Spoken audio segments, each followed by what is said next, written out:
السلام علیکم ورحمۃ اللہ وبرکاتہ۔ بسم اللہ الرحمن الرحیم۔ سیدنا انس رضی اللہ عنہ بیان کرتے ہیں کہ رسول اللہ صلی اللہ علیہ وسلم نے ایک ایسے مریض صحابی کی عیادت کی جو بیماری کی وجہ سے چوزے کی طرح ہو گئے تھے۔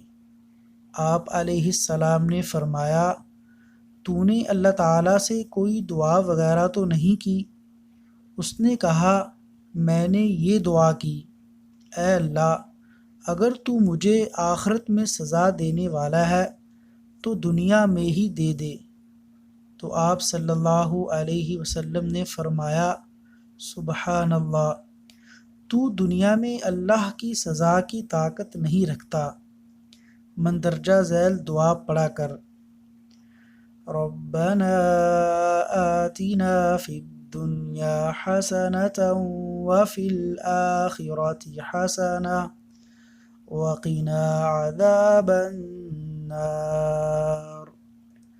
اللہ تعالیٰ سے دعا ہے کہ اللہ تعالیٰ اس حدیث پر عمل کرنے کی توفیق عطا فرمائے، آمین۔